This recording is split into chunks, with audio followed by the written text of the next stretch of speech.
Shalom, saudara yang saya kasih dalam Kristus Yesus. Kita bersyukur kita boleh menerima kasih Tuhan yang luar biasa dalam hidup kita. Kita masih dapat kesempatan untuk beribadah kepada Tuhan. Ini suatu anugerah dalam kehidupan setiap kita.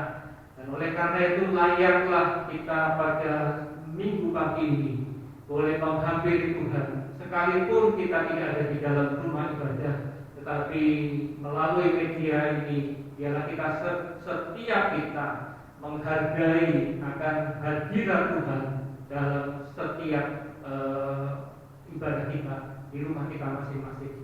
Mari kita bersama-sama mati berdiri, kita akan memulai ibadah kita pagi hari ini. Haleluya.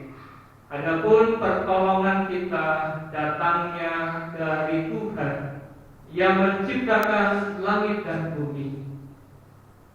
Turunlah atas saudara sekalian anugerah dan sejahtera daripada Tuhan kita Yesus Kristus. Amin. Tuhan pada pagi hari ini akan dipimpin oleh saudara Rendu, kesempatan kami berikan.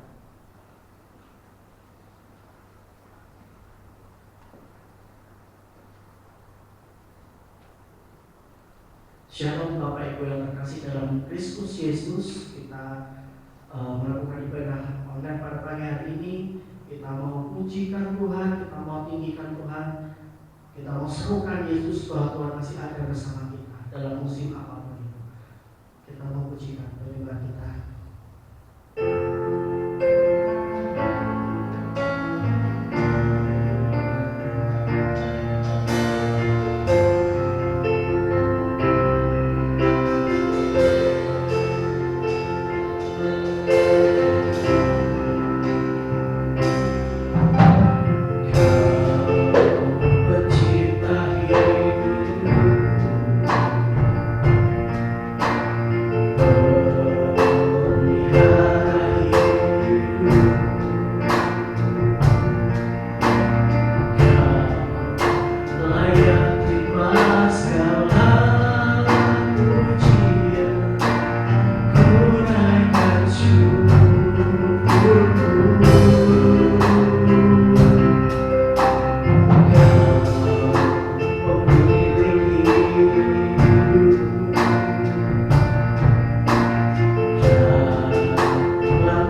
Siap untuk ibadah online ini.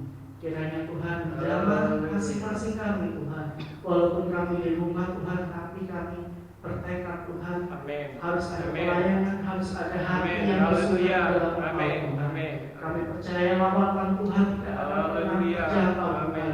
Kau menjangkau kami dari setiap rumah kami Amin. Tuhan. Kau Haleluya. menjangkau kasih, kau menjangkau berkat dari Amin. setiap rumah tangga kami. Kami percaya Tuhan, Kau yang akan memberkati ibadah kami Yesus. Terima kasih Tuhan, kami siap untuk ibadah pada pagi hari ini. Haleluya. Hanya di dalam nama Tuhan Yesus Kristus kami mengucap syukur. Haleluya. Amin. Amin. Shalom Bapak Ibu Saudara, selamat pagi. Ada suara kita? Amin. Haleluya. Amin.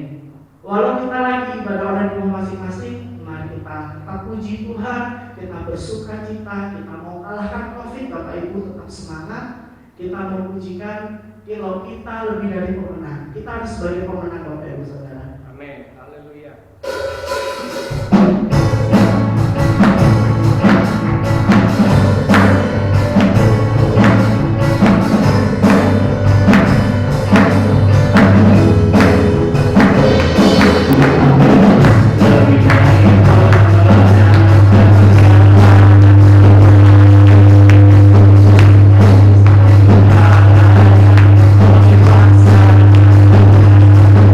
Jika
siapkan kita mau teguhkan iman kita agar firman yang disampaikan oleh hamba ini bisa menjadi rema buat keluarga kita bertinggi hasil.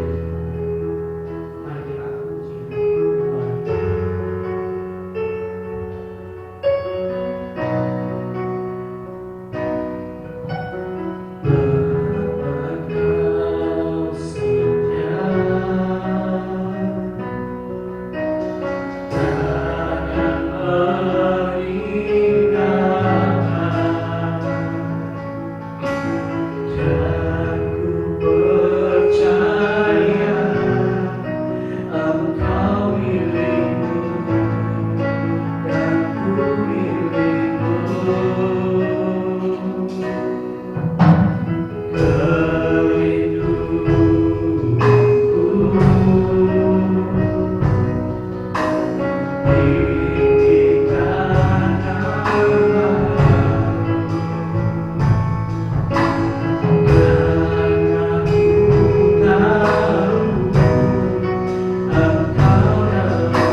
Kami percaya kerajaan Tuhan hadir.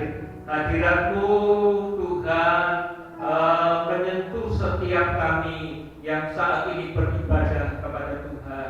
Terlebih sebentar lagi kami hendak mendengarkan suara hati Tuhan. Berkata-katalah, berfirmanlah Tuhan, apa yang Engkau mau katakan, karena hamba-Mu ini hanyalah alat-Mu saja untuk menyampaikan apa yang Tuhan mau, dan Roh Kudus yang menguasai lidah dan bibir hamba-Mu, sehingga apa yang hamba katakan adalah berasal daripada Tuhan dan bukan semata-mata pikiran hamba sendiri. Oleh karena itu, kuduskan, layakkan kami semua di dalam nama Tuhan Yesus. Segala kuasa kegelapan yang mengganggu pikiran dan hati setiap kami yang mendengar, kami patahkan kuasa-Mu dalam nama Yesus, dan kami semua siap untuk mendengarkan firman Tuhan. Haleluya, amin. Silakan sudah duduk kembali. Puji Tuhan. Kesempatan pagi hari ini mari kita akan bersama-sama mendengarkan sabda Tuhan, suara hati Tuhan. Ya, firman Tuhan terambil dari kitab Filipi pasal yang keempat. Filipi pasal yang keempat, ayat yang keempat sampai dengan ayat yang ke-8. Filipi pasal 4 ayat 4 sampai ayat yang ke-8. Kita akan bersama-sama membaca. Ya, saya berharap saudara sekalipun di rumah, saya tidak bisa mendengar suara saudara, tetapi saya percaya bahwa Tuhan hadir, Tuhan mendengar apa yang engkau baca hari ini. Ya, mari bersama-sama. Sekali lagi saya undang untuk sama-sama bangkit berdiri untuk menghormati firman Tuhan, dan kita akan membaca bersama-sama. 2, 3. Bersukacitalah senantiasa dalam Tuhan. Sekali lagi kukatakan, bersukacitalah. Hendaklah kebaikan hatimu diketahui semua orang. Tuhan sudah dekat. Ya, saya menggarisbawahi kata Tuhan sudah dekat. Janganlah hendaknya kamu khawatir tentang apapun juga, tetapi nyatakanlah dalam segala hal keinginanmu kepada Allah dalam doa dan permohonan dengan ucapan syukur. Damai sejahtera Allah, sekali lagi, damai sejahtera Allah yang melampaui segala akal akan memelihara hati dan pikiranmu dalam Kristus Yesus. Jadi akhirnya saudara-saudara, semua yang benar, semua yang mulia, semua yang adil, semua yang suci, semua yang manis, semua yang sedap didengar, semua yang disebut kebajikan dan patut dipuji, pikirkanlah semuanya itu. Puji Tuhan, saya mengangkat tema pada pagi hari ini, yaitu apa yang ada pada ayat yang kelima, bagian akhir, yaitu Tuhan sudah dekat. Saudara, saya tidak berkhotbah tentang seperti apa akhir zaman, ya, karena apa yang dikatakan atau yang dinasihatkan oleh Rasul Paulus kepada jemaat di Filipi, dikatakan bahwa Tuhan sudah dekat. Ya. Tuhan sudah dekat, artinya ya, ini merujuk kepada bahwa Yesus itu akan datang untuk yang kedua kalinya. Ya, jadi ini bicara tentang kedatangan Yesus yang kedua kali. Orang bilang kiamat, tapi bagi orang Kristen, orang yang percaya kepada Yesus Kristus, tidak ada yang namanya kiamat. Ya, justru kedatangan Yesus yang kedua kali itu membawa satu kebahagiaan bagi setiap kita yang didapati setia sampai akhir. Ya, yang didapati setia sampai akhir, yang mengharapkan, yang menunggu dengan setia kedatangan Yesus yang kedua kali. Ya, karena di situ akan terjadi yang namanya rapture atau pengangkatan. Nah, saudara yang saya kasihi dalam Kristus Yesus, apa yang dinasihatkan oleh Rasul Paulus kepada jemaat Filipi saat itu?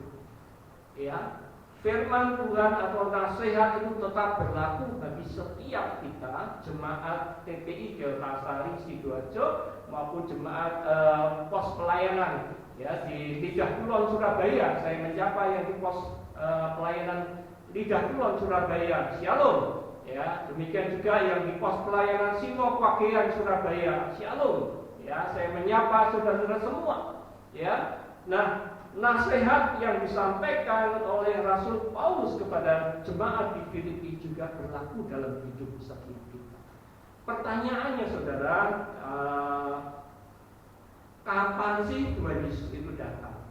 Ya, kapan itu Tuhan Yesus datang? Ada sejak zaman Rasul Paulus dan itu sudah dinasihatkan kepada setiap jemaat yang ada di sana bahwa Tuhan sudah dekat. Artinya kedatangan Tuhan Yesus itu sudah tidak lama lagi.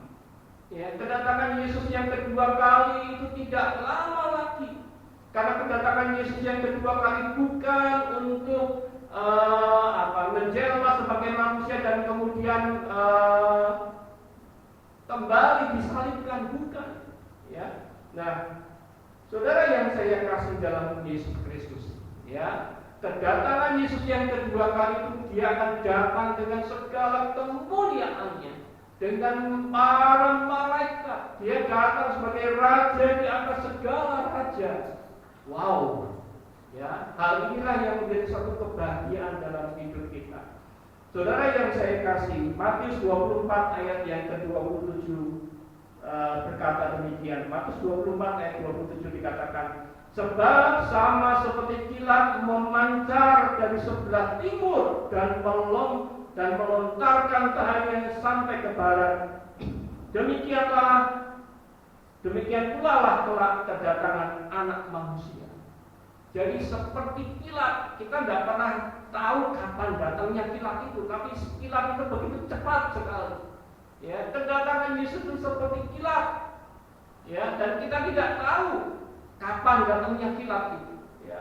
Nah, kemudian di ayat yang ke-36 dari Matius 24 juga dikatakan tetapi tentang hari dan saat itu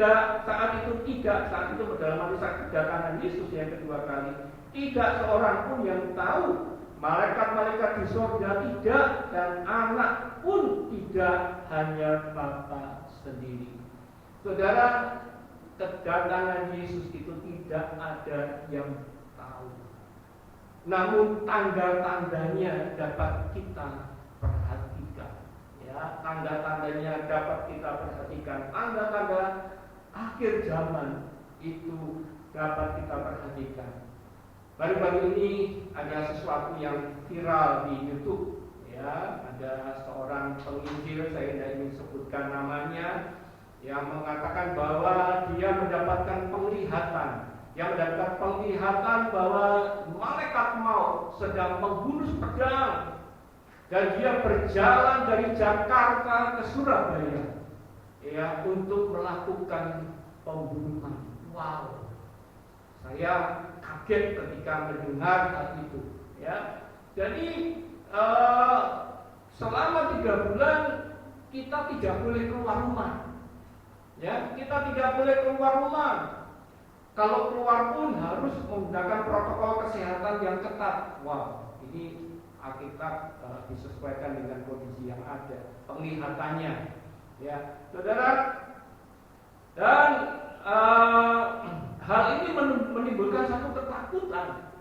Ya, bahkan ada yang kalau gitu sama, karena dikatakan bahwa malaikat maut ini adalah sama seperti malaikat maut ketika kejadian di Mesir, di mana umat Israel kalau tidak ingin mengalami kematian anak sulung, ya, maka dia harus mengoleskan darah anak domba pada kedua pintu palang pintunya, ya. Kemudian ketika malaikat maut itu lewat maka akan terlewati. Saudara, hal ini menimbulkan satu ketakutan yang amat luar biasa. Ya, bahkan salah seorang hamba Tuhan di Jogja mengatakan, oh gampang itu ngatasinya, berarti pakai anggur perjamuan. Anggur perjamuan aja kita oleskan pada palang pintu kita, maka malaikat maut itu akan lewat. Nah, saudara, bahkan ada yang sampai ketakutan mau pindah ke Bali, ada yang mau pulang ke Sulawesi dan sebagainya oleh karena penglihatan yang disampaikan oleh seorang penginjil ini melalui YouTube. Saat terjadi pembahasan itu, saya hanya bertanya, saya sampaikan sebagai hamba Tuhan, saya menyampaikan, penglihatan itu dari siapa? Ya, penglihatan itu dari siapa? Kalau penglihatan itu dari Tuhan, maka penglihatan itu akan mendatangkan satu sukacita, akan mendatangkan satu nasihat, akan mendatangkan satu pembaharuan hidup, ya, sehingga kita sebagai orang Kristen itu diperkuat lagi iman percaya kita, kemudian berisi peneguhan. Ya, peneguhan itu penglihatan. Saya bukan berarti tidak percaya penglihatan, saya percaya penglihatan. Sebagai orang Pentakosta saya percaya penglihatan, tetapi kalau penglihatan ini menimbulkan satu ketakutan, saya mengatakan bahwa itu dari si iblis, bukan dari Tuhan. Nah, saudara yang saya kasih, kembali kepada firman Tuhan. Tuhan sudah dekat.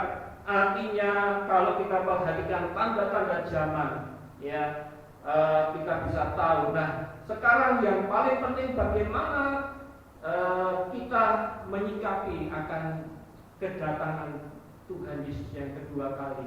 Ya, artinya apa yang harus kita lakukan? Ya, di dalam Matius pasal yang ke-24 ayat yang ke-42 dikatakan demikian. Saya akan bacakan bagi saudara. Karena itu berjaga-jagalah, sebab kamu tidak tahu pada hari mana Tuhanmu datang. Saya menggarisbawahi kata berjaga-jagalah, artinya pertahankan iman percayamu, jangan goyah, jangan sembrono dalam hidupmu. Tetapi mari kita perhatikan ada 3 nasihat penting yang ingin disampaikan oleh Rasul Paulus kepada setiap kita, yaitu tentang sikap yang perlu kita jalankan dalam hidup kita saat ini menjelang kedatangan Yesus yang kedua kali. Saudara, perhatikan ayat yang keempat. Bersukacitalah senantiasa dalam Tuhan. Bahkan itu diulang sekali lagi, kukatakan bersukacita. Ada penekanan, ada kata seru di situ, ada tanda seru di situ, berarti sesuatu yang sangat penting. Saudara yang saya kasihi, saya mencoba mengartikan supaya kita lebih mengerti. Ya, bersukacitalah senantiasa. Ya, apa yang dikatakan oleh Rasul Paulus itu mempunyai arti jangan mau. Ya, jangan mau dikuasai oleh apa? Kesedihan. Ya, kesedihan banyak hal yang bisa menyebabkan kita sedih. Entah kita kehilangan orang yang kita kasih, kita kehilangan pendapatan kita kehilangan sesuatu yang menyebabkan kita sedih. Ya, jangan mau dikuasai oleh kesedihan, kekecewaan, ya, apalagi ketakutan. Ya, saya tentang penglihatan itu saya katakan saya tolak dalam nama Yesus karena itu menimbulkan ketakutan kalau orang berpikir seperti itu. Ya. Menimbulkan ketakutan, menimbulkan kecemasan. Nah, saudara yang saya kasihi dalam Kristus Yesus, sekarang bagaimana caranya supaya kita bisa bersukacita dalam hidup ini? Ya, padahal saat ini kita hidup di masa pandemi COVID-19 yang kita tidak tahu kapan akan selesai. Ada yang mengatakan nanti dari pandemi akan berubah menjadi endemi. Ya, berarti kita akan hidup bersama-sama dengan virus COVID-19. Tetapi kita sudah punya imunitas yang kuat seperti itu. Nah, bagaimana caranya? Caranya adalah ingatlah semua kebaikan Tuhan yang pernah engkau alami, yang pernah engkau terima. Saya percaya saudara-saudara sekalian pernah menerima kebaikan Tuhan dan bahkan terlalu banyak kebaikan Tuhan.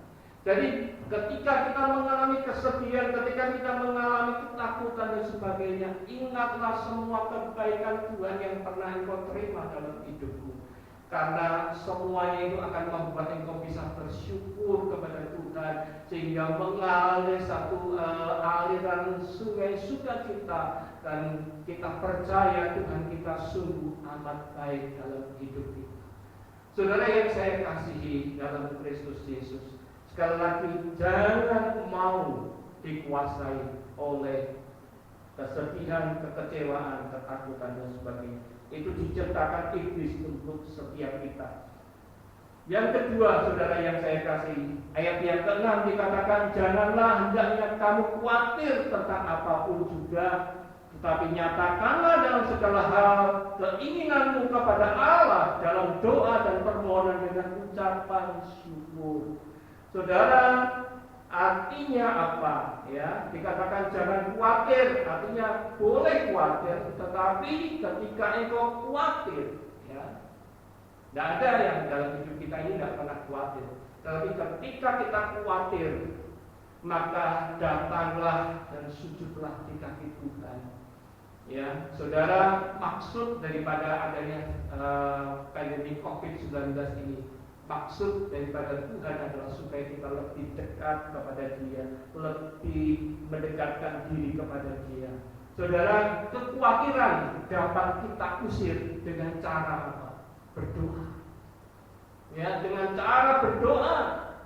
Ya, bahkan dikatakan di dalam ayat yang ke-6 tadi, ya, nyatakanlah segala keinginanmu kepada Allah dalam doa dan permohonan dengan ucapan syukur. Artinya segala kekhawatiran kita itu akan kita usir ketika kita berdoa kepada Tuhan. Nah, orang yang terlalu khawatir dalam hidupnya, orang yang senantiasa khawatir akan hidupnya, perlu dipertanyakan kehidupan doanya. Apakah benar-benar memiliki kehidupan doa sehingga hidupnya selalu berada di dalam kekhawatiran. Itu yang kedua, saudara. Dan yang terakhir, yang ketiga, ayat yang ke-8 dikatakan, jadi akhirnya saudara-saudara, semua yang benar, semua yang mulia, semua yang adil, semua yang suci, semua yang manis, semua yang sedap didengar, semua yang disebut kebajikan dan patut dipuji, pikirkanlah semuanya itu. Artinya, saudara, jangan pernah beri kesempatan untuk berpikir yang tidak berkenan kepada Allah.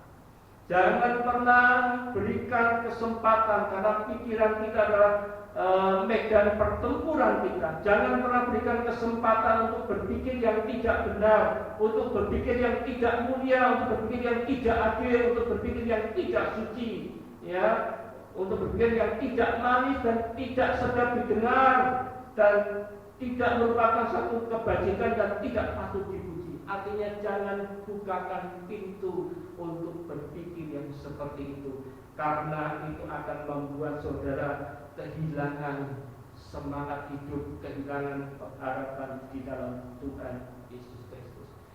Saudara, kenapa hal ini saya tekankan? 3 hal ini, apa yang dikatakan oleh Rasul Paulus, ternyata mempunyai satu makna yang luar biasa.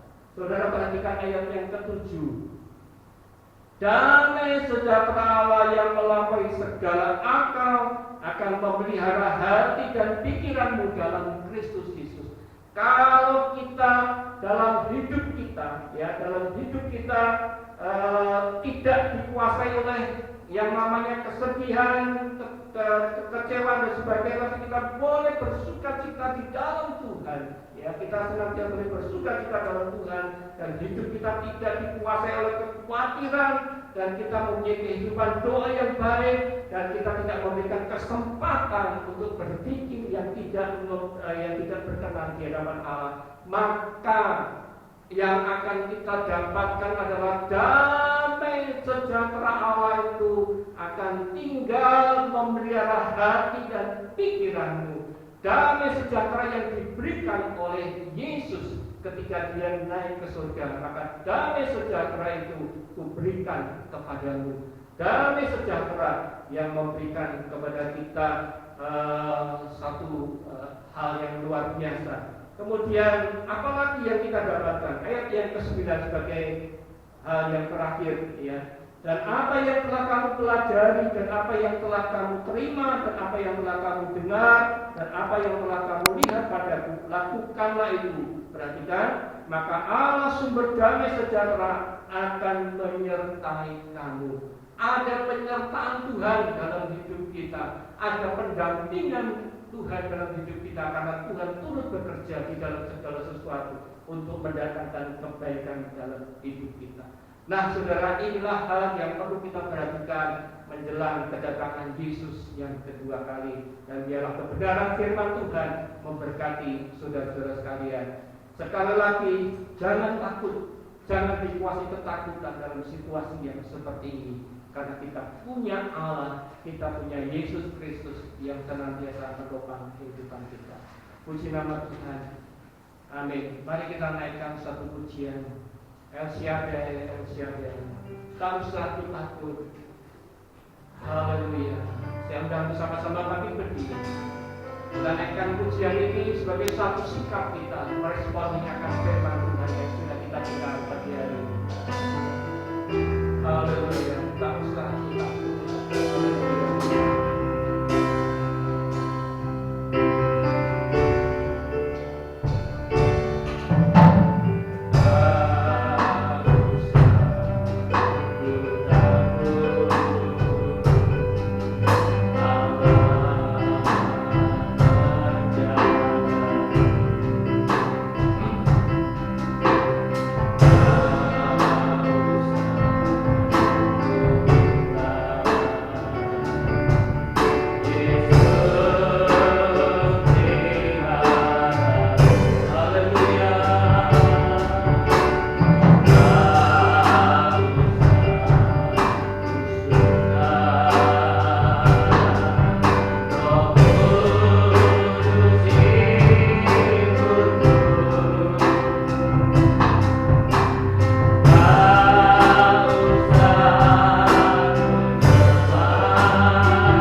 siapapun engkau yang saat ini sedang berdiri di hadapan Tuhan.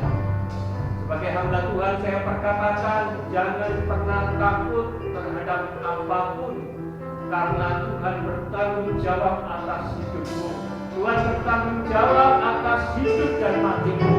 Percaya saja, jangan dikuasai kekhawatiran, jangan dikuasai ketakutan. Tetaplah bersukacita di dalam Tuhan. Ingat semua kebaikan Tuhan dan senantiasa bangun kehidupan doamu kepada Tuhan. Maka perlindungan penyertaan Tuhan nyata dalam hidupmu. Damai sejahtera Allah yang segala akal pikiran memberkatimu dan menyertaimu, dan Tuhan hadir di dalam hidupmu. Haleluya, haleluya. Perkatakan, saya tidak takut oleh karena Tuhan. Saya tidak takut oleh karena Tuhan. Saya tidak takut oleh karena Tuhan. Haleluya. Terima kasih Tuhan. Kami semua sudah memuji dan menyembah Engkau. Kami sudah mendengar kebenaran firman-Mu. Biarlah firman menjadi rema dalam kehidupan sidang jemaat senantiasa. Dan biarlah Tuhan kami semuanya boleh menerima berkat-Mu, anugerah-Mu yang luar biasa dalam hidup setiap kita. Saudara, angkatlah kedua tanganmu dan terimalah berkat daripada Tuhan. Kasih karunia daripada Allah Bapa, kasih daripada Tuhan kita Yesus Kristus, dan persekutuan dengan Roh Kudus menyertai saudara sekalian, bahkan di dalam segala keadaan apapun menjelang kedatangan Tuhan Yesus yang kedua kali. Tuhan hadir, Tuhan menyertai dan memberkati saudara. Apa yang kau kerjakan, Tuhan membuat berhasil, dan Tuhan memberikan kecukupan dalam hidupmu, karena Tuhan memelihara hidupmu mulai hari ini sampai Maranatha, Tuhan Yesus datang kedua kali. Haleluya. Bapak terima kasih.